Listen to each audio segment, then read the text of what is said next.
Your college football game day has come early. Goes down the field for Sicky, goes up high. He's got get away from the top speed, and the ball is free. Woo! What a hit. You got barbecue back there. From underdog triumphs to powerhouse showdowns, we've got your winning playbook covered. It's BetQLU with Chris Mack, RJ Choppy, and John Martin, presented by BetMGM. And here we go. All of a sudden, it feels like things are going the way some people expected they would. Yeah, I'm looking at everybody in Austin. And maybe not quite the way a lot of other people thought it would. Yeah, I'm looking at you, Coach Saban. So much to get into after week 2. It's in the books, and we turn the page to week 3 here on BetQLU. I'm Chris Mack alongside RJ Choppy and John Martin. We've got, well, we don't have any of those games this week, guys, that are the big mega top 25 matchups. We got a few games here and there, though, that are worth talking about. We'll take a new look at the updated college football playoff odds now that we're a couple weeks in.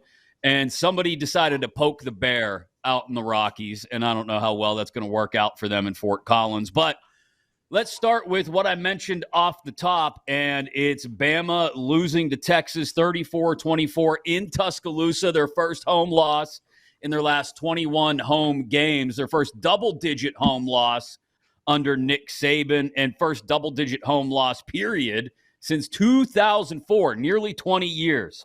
So, is this – we started to talk about this just a little bit last week, guys, and we said, wait. Let's pump the brakes here and see how things go in Tuscaloosa. But now do we have a new perspective, perhaps, John, on where Alabama is at as a program and whether we may be seeing the beginning of the end for Nick Saban? Oh, yes. The football season has started. We are at the point where we are questioning whether the end is here for Nick Saban and Alabama. Look, we talked about this game last week, fellas. I mean, I think we all agreed that it was a good chance that Texas was going to at least compete in this game.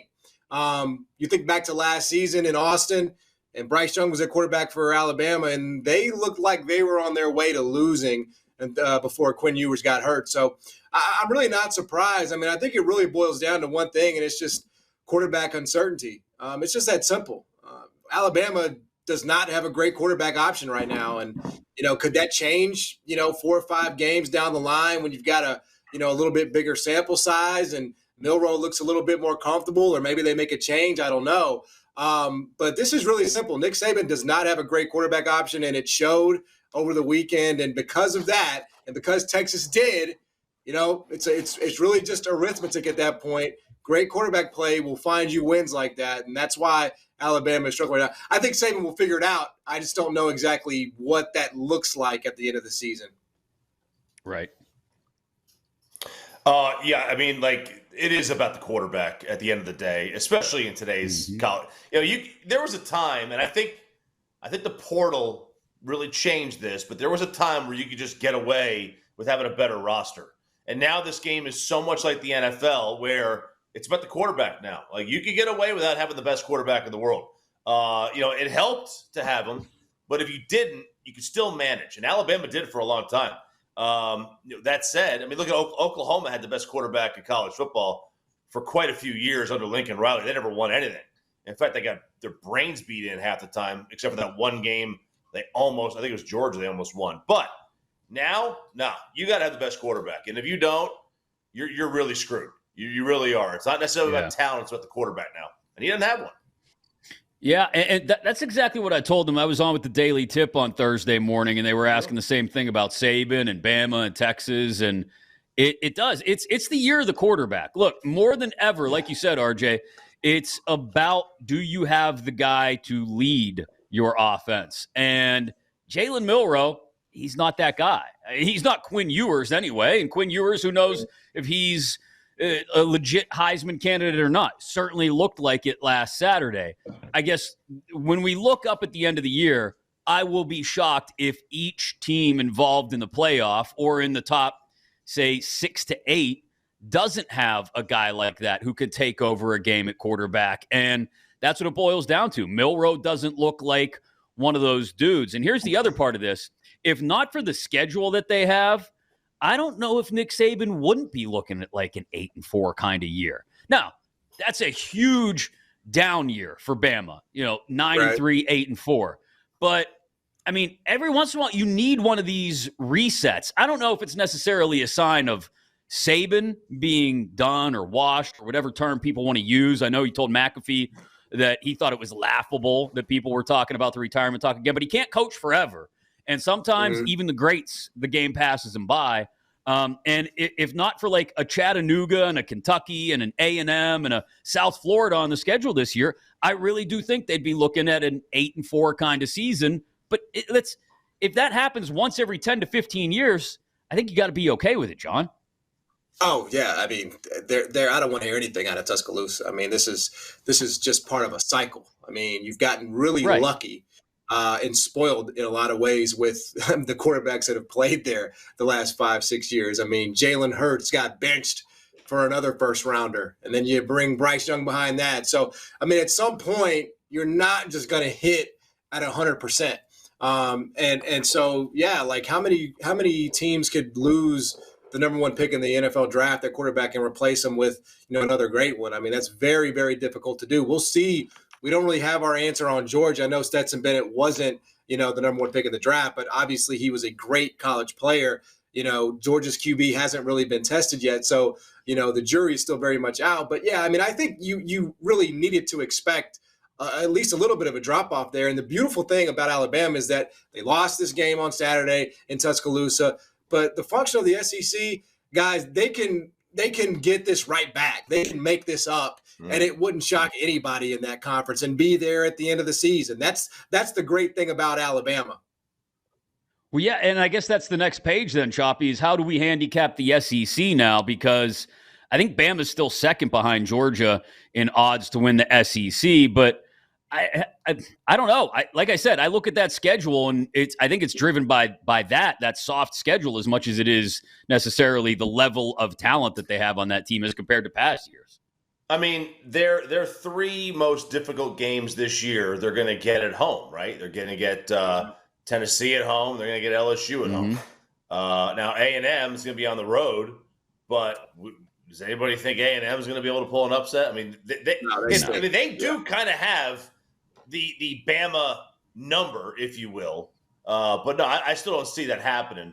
So, I mean, Bama absolutely could run off and have a good year. I don't trust LSU right now. I'm a Tennessee fan, but I mean, they Milton hasn't looked great. He thinks all of his receivers are 8.5 feet tall. So, I don't really know what to make of them. Maybe they hit their stride by then, but Bama's got their tough games at home, and they're just going to wipe the floor with anybody else because they're just talented enough to be able to do that. I wonder. The conference is down this year. Let's face it. The conference is not as good as it has been for a lot of reasons. And I think the portal is the main one, just because you can't stockpile, and these guys got to go somewhere, and they're finding places elsewhere to go. Right. Yeah, guys are finding places to play. So real quick on Texas then, John. I mean, 10-1, I think, to win the national title. -130, clear favorites now to win the Big 12. Are we in on Texas? I mean, do we trust Sark to get it done for the rest of the season? I mean, do I think they could beat Georgia? I mean, do I think Quinn can have that same success against the Georgia defense? I mean, maybe. I mean, I guess that's my best answer. Like, I think he's a winner. I mean, I really was high on him coming into the season. I think when you can go into an environment like that, it's hard to put a ceiling, quite frankly, on what's possible. The playmakers are there. The quarterback position is licked. So, I mean, 10-1 is not the craziest bet in the world. And again, because you did it in Tuscaloosa, I don't think you're far removed from Alabama's ability there on defense. So I don't think it's a bad bet at all. I mean, obviously the value was way better, a month ago. But I think Texas has clearly proven that they are that caliber of team to be in the mix, certainly when you do that on the road to Tuscaloosa. Choppy, they get Oklahoma and Kansas State, the two biggest contenders at the top of the Big 12 at home. They do have to go to Fort Worth to play TCU, your buddies, the Horned Frauds. And other than that, I mean, I don't see a lot of stumbling blocks on that schedule if they play the way they did last Saturday. I mean, we're looking at one loss, maybe if things don't go their way against Oklahoma or Kansas State, both. Two-loss team. I mean, this should get them in. They should be in the conversation for the playoff the rest of the way, assuming they don't fall on their faces. Yeah, I mean, the OU game's neutral, right? It's in Dallas. It's at the Cotton Bowl. But I mean, look, I'm not sure if Art Browse will be on the sideline for that one or not. We don't know. We haven't heard yet what's going on with man. Him and Mel Tucker are going to both get launched into the sun together. Honestly, I am fascinated because nobody plays for a position of success worse than the Texas Longhorns, the most underachieving athletic department in history. One title since Vietnam, and Superman had to be there to do it for you. Like this, nobody has underachieved like Texas. And I'm just, what's their toughest game? Wyoming. I would not be stunned if Wyoming beats. Like I just wouldn't. Now, not because Wyoming's any good.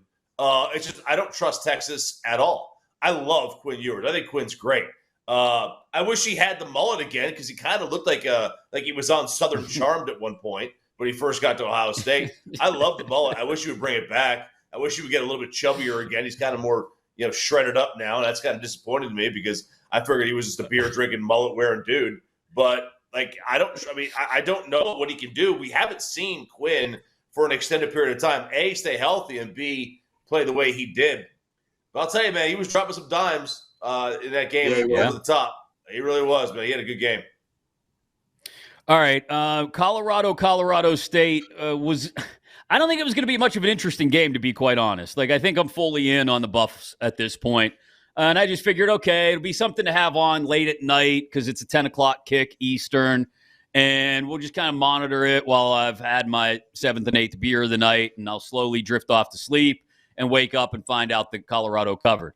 Now, once again, it will be quote-unquote personal. Jay Norvell speaking on Deion Sanders. When I talk to grown-ups, I take my hat and my glasses off. That's what my mother taught me. Yeah, and there we see the highly unprofessional. If you're watching the show on YouTube or on Twitch, the highly unprofessional John Martin wearing both a hat and sunglasses while talking to grown-ups. Although, Choppy, I don't know if you and I qualify as grown-ups. So there's that. No, definitely not. I mean, how much more can you poke the bear, Jay? Come on. This team, the last thing this team needs, Colorado, is any more motivation. And now you're going to this is just what's the number again? Double it. I got a bad feeling about this one for Colorado State. Choppy. I've got a really bad feeling about this as well. This Colorado State team, I don't know exactly what to expect for this game from Colorado State other than the fact that they're going to get absolutely whooped. Vegas finally has an idea as to what to do with Colorado. The first couple of games, I really think the first couple of games, it was like they had the old Goomba, my people, my relatives, back in the handicap room saying, the quarterback's girlfriend's sleeping with the wide receiver, let's make it 3.5. Like they had no idea what to do. None whatsoever. Now they've got data. Now they got computers working on this thing, and they're going to figure this one out. I feel bad. I really do. I feel bad for the players of Colorado State because their coach, he got boosted. We talked about this. Every single time a college coach gets in trouble, it's in front of boosters, at a banquet, at their coach's show, at some railhead barbecue joint where you line up along the wall and then you go sit down and they get these tables that are screwed to the floor. That's what happened. That's where coaches get in trouble. They think we're not recording this thing. We are recording this thing. So I have no idea why he said it. I feel bad for the Colorado State players. John, 23 and a half. This could be 33.5. I'm not worried about it. I'm more worried about, did you have those sunglasses ahead of time, or did you go out and get them just for this? Oh no, this was part of the plan, baby. Mom told me when I was growing up that if you pull off the outright win as a 20.5, 21-point underdog, and you start the season in the top 25, when everybody roll you off, you can wear whatever the hell you want to. So that's what we're going to do. We are Hat and Shades Nation over here. I love it. Let's go. BetQLU officially all in on hats and shades 24 hours a day, as we will simply follow in Dion's footsteps and now John's footsteps as well. Updated odds on who's going to make the CFP, and we'll draft our favorites. Plus, we got a couple games to look at. We'll do that as well coming up on BetQLU. You've been listening to BetQLU, presented by BetMGM. If you missed any of the show, listen back anytime on the new and improved Odyssey app.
Of all the bets out there that are available pertaining to Garrett Wilson, I don't like any of them. And it's not necessarily because of value, but I feel like that Garrett Wilson, of all the bets out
to BetQLU, presented by BetMGM.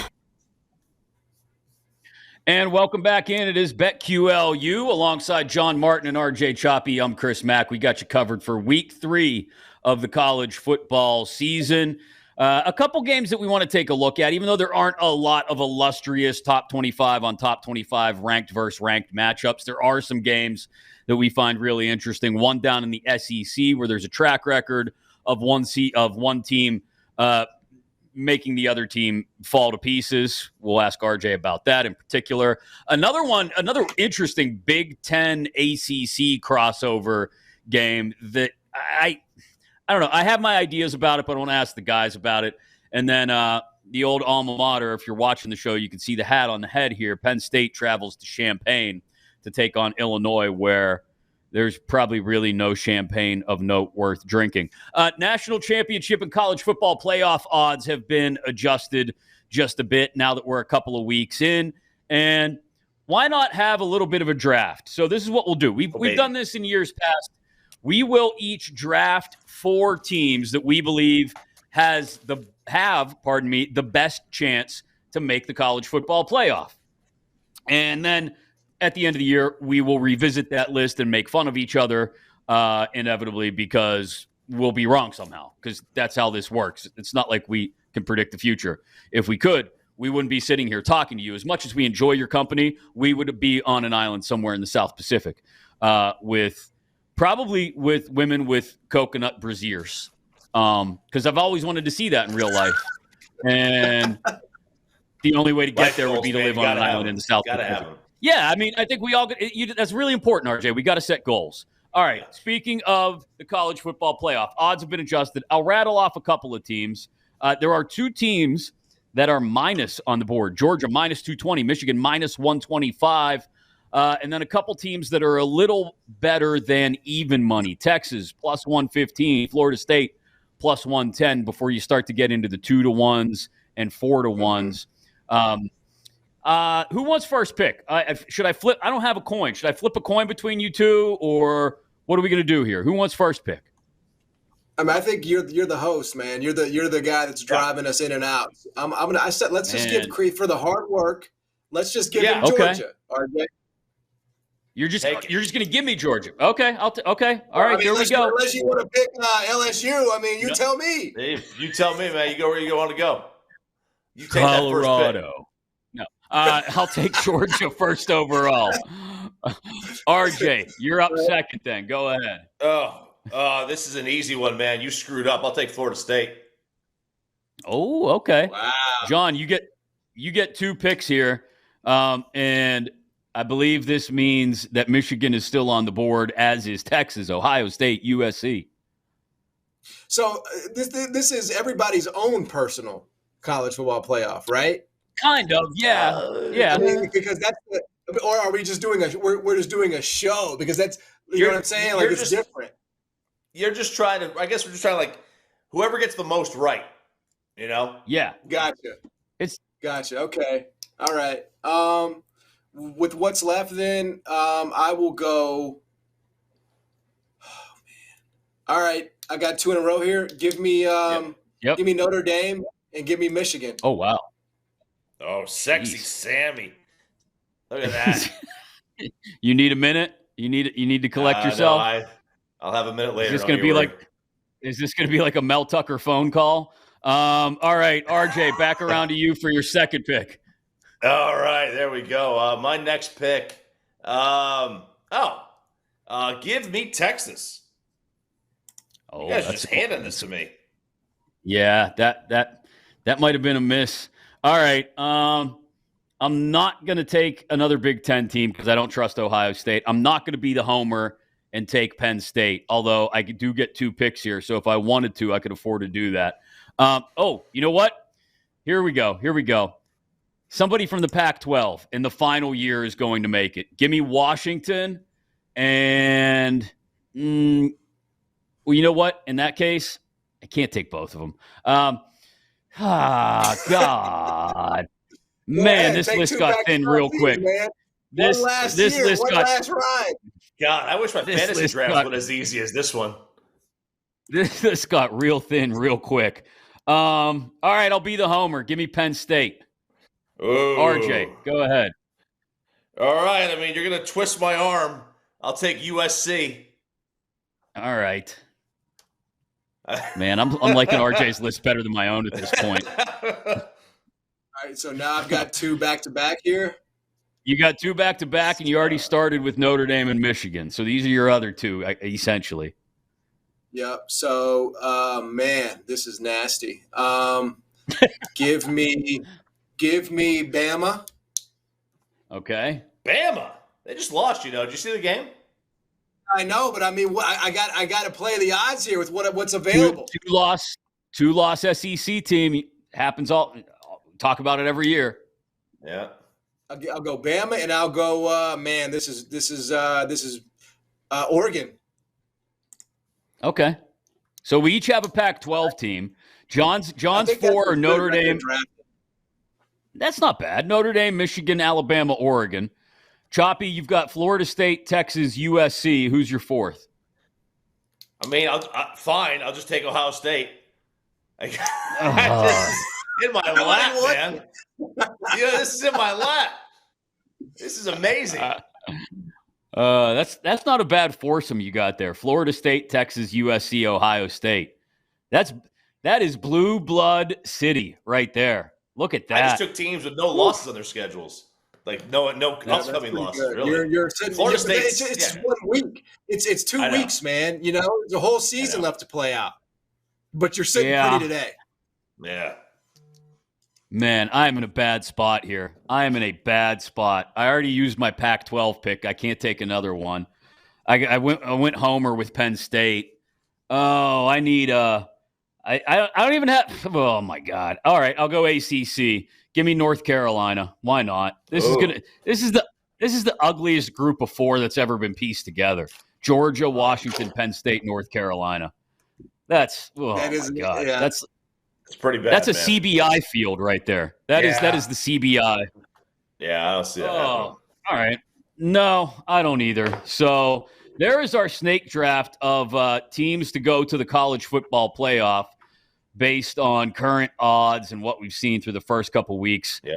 We'll revisit that as the year progresses. And like I said, inevitably make fun of each other, mock each other. That's what this thing is all about. I wanted to, guys, take Oregon State, and I ended up waffling to Washington at the last second.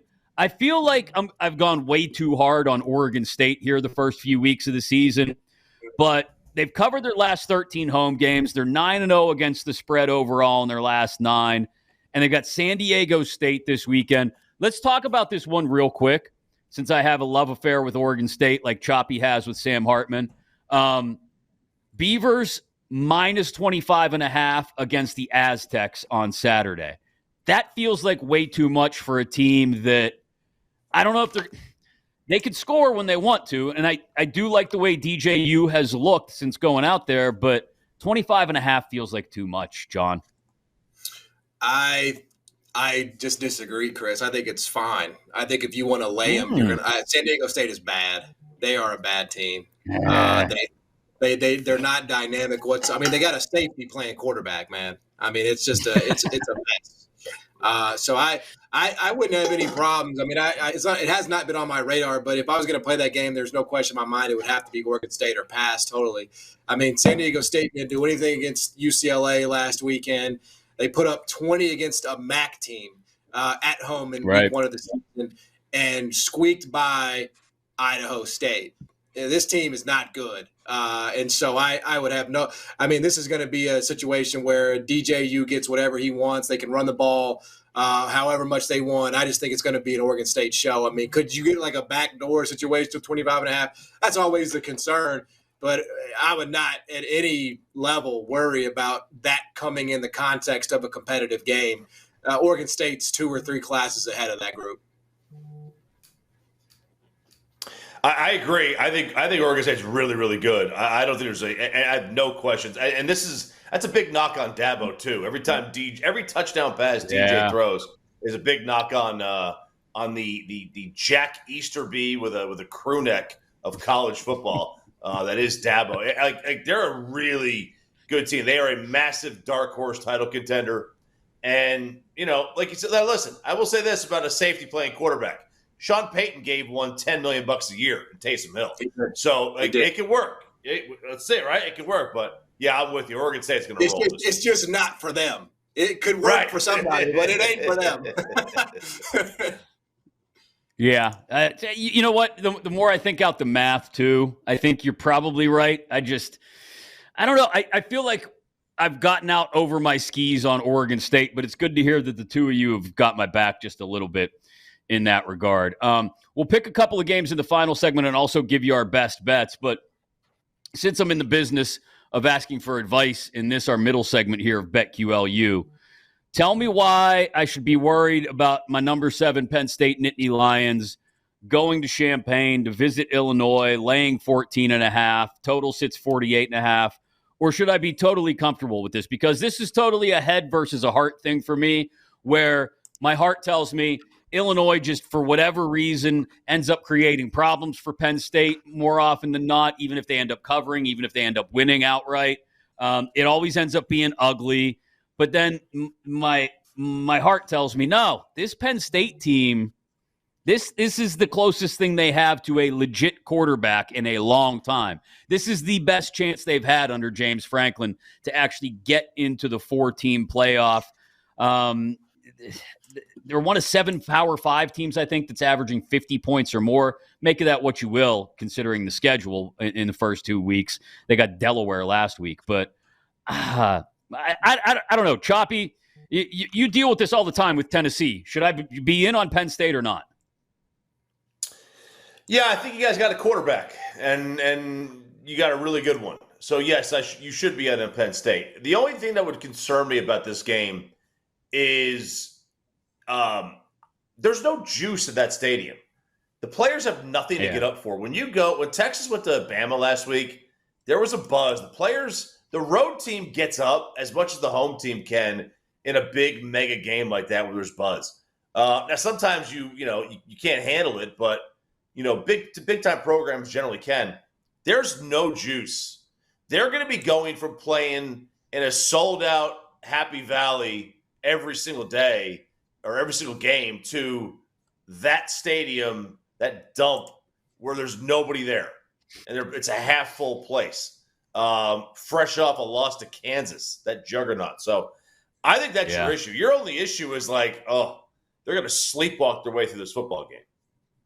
It's happened before. I've seen them go to Champaign on a Friday night, I think, and nearly lose because, like you said, it's like playing in an open-air warehouse. You're right. Jalen Daniels lit up Illinois last week, 21-29, I think, for 277 and a couple of touchdowns. They've got a decent interior defensive line, though, and Penn State, I know, is still trying to establish the run game, but Drew Aller looks legit, John. Yeah, I watched a lot of him against West Virginia. And I know they had a couple of drives there in the first half that they couldn't quite punch in, but I didn't really know much about him coming into it. And I came away really liking what he's all about, man. He takes some risks, tries to fit some throws in there. He can improvise a little bit. I like that. You got to have that. I always say in college football, you got to have that ability to, if things break down, can you make magic? And I kind of get the vibes from him that he can. Illinois sucks. They should have lost to Toledo. They have no run game. You're in charge of your own energy, as we were talking about. I think that's absolutely right when you go into a place like that. But you've got Iowa next week. It's not like some, huge, it's like Ohio State or Michigan or anything like that. I mean, you really shouldn't worry about looking ahead. Just take care of a bad football team, and be who you've been. And I don't really foresee Illinois showing much resistance in this one. Yeah, 14.5, like I said, total at 48.5. I really like the over, I think, because I think Penn State's going to probably break 30, at least 30, if not closer to 40, and probably run away with this one, especially late. But like I said, I've been burned before by Illinois. I stood there in the pouring down rain when it was freezing cold while my wife gave me dirty looks the entire time while we sat through 9 overtimes a couple years ago. That's my fault for taking my wife and kids to homecoming and for also expecting them to get through 9 overtimes. But I've been burned before, so I'm a little wary. That's all. We've still got a couple games to preview. Minnesota, North Carolina. And, of course, we've got to ask Choppy about his Vols traveling down to Gainesville to take on Florida. That on the way. And, of course, our best bets as well. We are live on Odyssey Sports YouTube channel every single Thursday night. And then Friday, you can get the show all night. We replay it for you inside the Odyssey app and on BetQL.com. We keep you going to get you ready into Saturday morning. Of course, it's available as a podcast as well. Get the condensed version inside your Odyssey app. It's free. Download it today. Why wouldn't you download a free app? AUDACY. Alongside John Martin and RJ Choppy, I'm Chris Mack. We come right back here on BetQLU. You've been listening to BetQLU, presented by BetMGM. If you missed any of the show, listen back anytime on the new and improved Odyssey app.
Let's get back to BetQLU, presented by BetMGM.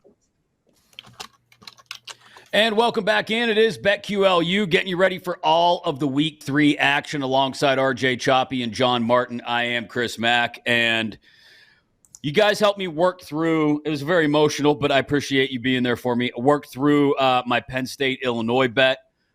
I think I'm going to end up going in on the Nittany Lions, laying the 14.5.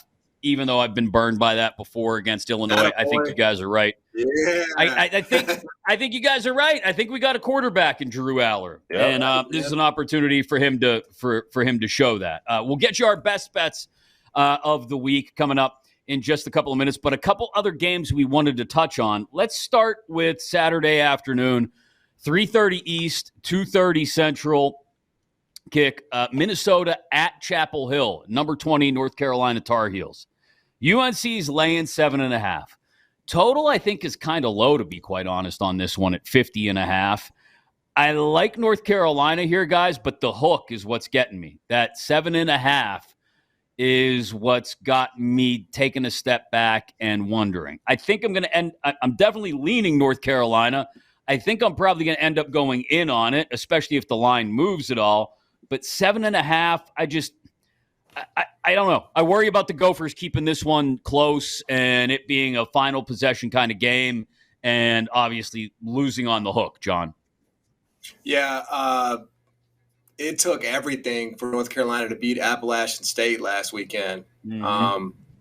I'm just thoroughly not impressed with them as a team. I mean, Drake May is great, and he's going to be a very successful quarterback in the NFL, I believe. But this defense is just a joke. I mean, it was a joke last season. It's a joke again this year. And I do not trust North Carolina to get the stops needed. Even though Minnesota is not by any stretch of the imagination this great big juggernaut or threat on offense, I do think they can get stops and they can force turnovers. They want to play a physical brand of football that I don't think North Carolina wants any part of. So I like Minnesota in this spot. I know the best player on the field will play for North Carolina, but past that, give me the tough defense that's known for getting stops as opposed to North Carolina, which has been bad for 2 years in a row. Man, I'll tell you, if Carolina doesn't wipe the floor with them, though, Drake May, you've got to question. You've got to question it. His ability as a pro, like in today's college football, where it's about the quarterback, Minnesota can't score with a fistful of 50s. Like, they are awful on offense. Yep. It's embarrassing how bad they are on offense. Now they're going on the road. The hook's scary. I get it, but like, if you're North Carolina, you got to win this game by double figures, man. You can't win this game in a close fashion like you did against App State. I just wonder if UNC is a team that wins a bunch of ugly games, and because of the schedule, we all look at it and go, oh, wow, that was a bunch of ugly games. But they get to the end of the year, and they're like 10-2, and they lose to Florida State in the ACC championship game or something. And it ends up on paper and numbers-wise looking like, oh, okay, UNC had a decent year. They went 10-3 and won their bowl game 11-3. And, yeah, it was that Drake May gets drafted in the upper 10, top 10 of the draft, or maybe first half of the first round. And we all look back on it and go, oh, it wasn't a bad year for UNC. But in reality, it was constantly right there on the precipice of just falling into the abyss because, to your point, Choppy, they should be winning games. And the same point you made about App State, John, they should be winning games by double digits, by multiple scores, 2 touchdowns. And they're going to end up winning a bunch of games that they should win that way by, a touchdown, by 5 or 6. They closed against Appalachian State as a 19.5-point favorite, and it took overtime just to right. Yeah. And that's why I pause on this one, because I wonder if, like you said, Choppy, they should, if Drake May's worth his salt as a future guy on Sundays, then they should win this one by 10, 12, 14. But I just wonder if there's something about that team, the way it's put together, that it's like, as long as we get out of here with the dub, we're not worried about it. And if it means pulling it out in the end or just barely hanging on by a thread, then it is what it is. And, yeah, we might only beat Minnesota, 41-38 and they go, well, that's all right. We won. I get the sense it's not a team that's at all worried about style points, which if you're going to go to the playoff from the ACC and you're not Florida State, you're going to have to worry about style points. And they just don't seem concerned with it at all. You do need to worry about it, but I mean, if Carolina goes undefeated, it means they're going to beat Florida State in the conference championship game. They're going to get in. You know, if you're undefeated from a Power 5 conference, you're going to find a way in. So, style point or not, the BCS, different story, 14 playoff. Somebody on each conference, for the most part, is going to have a loss. Now, Georgia might not. Yeah. Florida State might not. But, I mean, Michigan could get picked off. Ohio State could get picked off. USC could lose. I mean, they could lose 3 games. I wouldn't stun me because the conference is pretty good. So, yeah. All right. Tennessee going to Gainesville. Number 11 Vols laying 6.5 at Florida Choppy. Lay it all out there. All the emotions, all the logic, all the everything that goes into your brain when you look at this game. PTSD goes into my brain when I think about this game. The amount of times Florida has just wiped the floor with Tennessee, it gets me.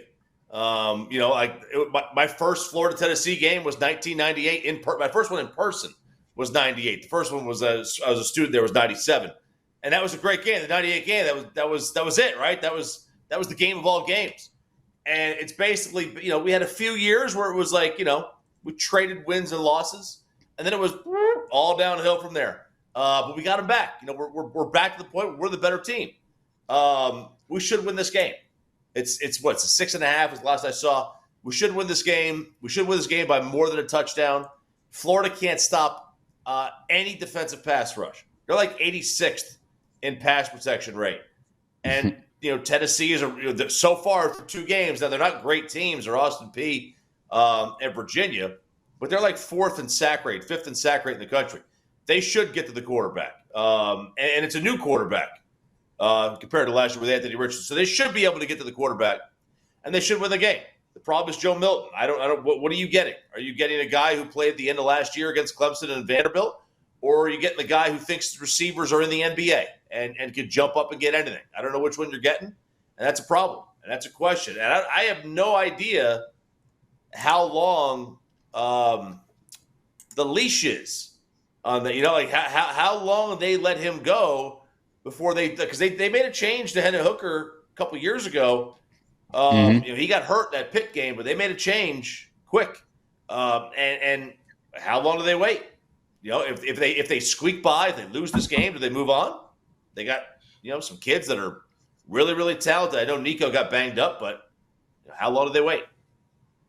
Swamp is always a house of horrors for the Vols, John. Yep. I don't know. 6.5. I think this ends up, whether you believe Florida's any good or not, I think it ends up being a field goal, maybe a 4 or 5 point game, just based on all the things that Choppy just laid out there and how a rivalry game like this, I don't trust it at 6.5.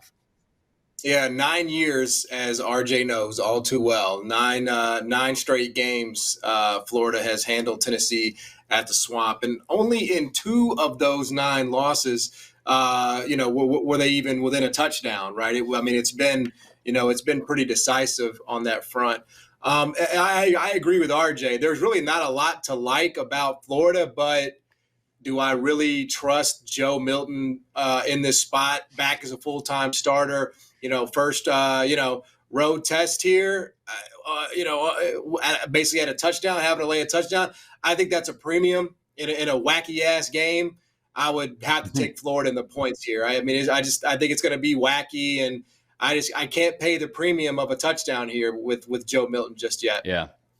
Yeah. I think I stay away from it and wait to see if he and the Vols can prove something more to me this week. Yeah. Those are some of the games we wanted to talk about. We got them out of the way. Now it's time for our best bets of the week before we wrap things up here on BetQLU. Don't forget, you can get us every Thursday night on Odyssey Sports YouTube channel, and of course throughout the night, Friday night into Saturday morning on Twitch, on BetQL.com, and inside your Odyssey app, AUDACY. I'm going to start us, gents. I think this one is just screaming to lay the points. It's a juicy number. It's 16, but the Washington Huskies travel east to East Lansing to take on Michigan State. And I have to imagine it's been next to impossible for anybody in East Lansing to actually concentrate on football this week with all the Mel Tucker stuff going on. It's been a mess. And so Michael Penix Jr., I fully expect to go in there. He's familiar with Michigan State, being an Indiana guy to start his collegiate career. I think he goes in there and he absolutely lights up the Spartans, who haven't played anybody yet this year. I think it gets ugly fast. And Mark D'Antonio on the sidelines trying to ride in on his white horse to save the day or not.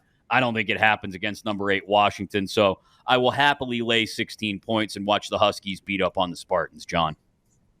Yeah, I like to search far and wide for these, man. I look in conferences big and small. And this week we are going to roll with Louisiana Tech minus 4.5 against North Texas. North Texas sucks. They're slow. They are 114th in the country in pass defense.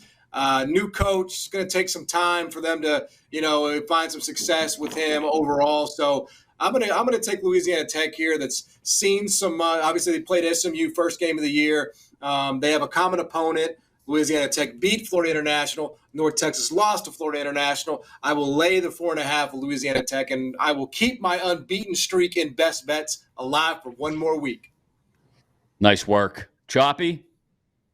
I think I'm going to go against my rule, and I'm going to bet on a game that my team is involved with. Not on the point, not on the actual game. I've taken Florida under 26.5. I don't trust their offense. I don't think they can score. Tennessee's got a pretty good defense so far for a couple of games. Give me the under 26.5 for Florida in this one. I like it, and then it ends up working out for you in the end anyway, because that should lead to a Tennessee victory. We will be back next Thursday and Friday nights to break it all down, everything that happened in Week 3 for you, and look ahead to the Week 4 slate. Keep it right here wherever you're getting us, YouTube, Twitch, your Odyssey app, or BetQL.com. For John Martin, RJ Choppy, producer Zach, thanks for joining us here on BetQLU. You've been listening to BetQLU, presented by BetMGM. If you missed any of the show, listen back anytime on the new and improved Odyssey app.